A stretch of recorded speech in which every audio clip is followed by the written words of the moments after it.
औज़ुबिल्लाहिमिनश्शैतानिर्रजीम बिस्मिल्लाहिर्रहमानिर्रहीम। इक्वेशंस के केस में हमारे पास कुछ डिफरेंट इक्वेशंस हैं, तो हमें अब इन इक्वेशंस को सॉल्व करना होगा, समझना होगा। तो फर्स्ट हमारे पास इक्वेशन है y+1 equal to zero. Previous videos में भी हम इस चीज़ को अंडरस्टैंड कर चुके हैं कि y के साथ कोई भी नंबर होगा तो उस नंबर को हमें राइट साइड पे शिफ्ट करना होगा, तो तभी हमें y की वैल्यू मिल सकेगी।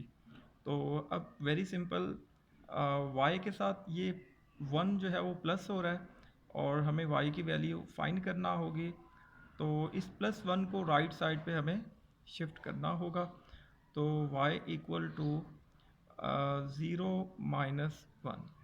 तो 1 लेफ़्ट साइड पे प्लस हो रहा था, राइट साइड पे चल के ये माइनस हो जाएगा। तो अब जो आंसर आएगा y का वो होगा -1। सिमिलरली इस इक्वेशन में भी हमें y की वैल्यू को फाइंड करना है, और y की वैल्यू उसी वक्त फाइंड हो सके कि जब इस 2 को हम राइट साइड पे मूव करवाएंगे।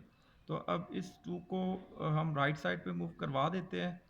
तो यहाँ पे 0 है, 2 राइट साइड पे चल के -2 हो जाएगा और हमारा आंसर जो है वो आ जाएगा -2।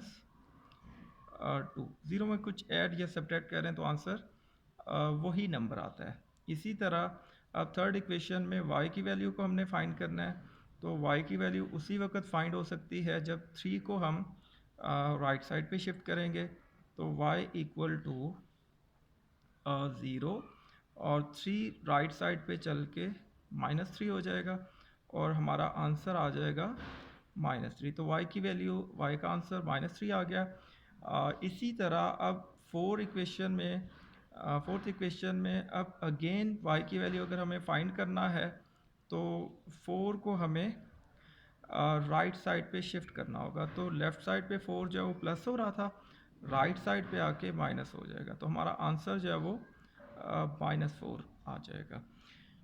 इसी तरह अब फिफ्थ इक्वेशन में y की वैल्यू फाइंड करनी है, तो y की वैल्यू उसी वक्त फाइंड हो सकती है जब इस +5 को हम राइट साइड पे शिफ्ट कर देंगे। तो अब इस 5 को लिखेंगे और ये 5 राइट साइड पे आके -5 हो जाएगा, तो आंसर जो है वो 0 हो जाएगा।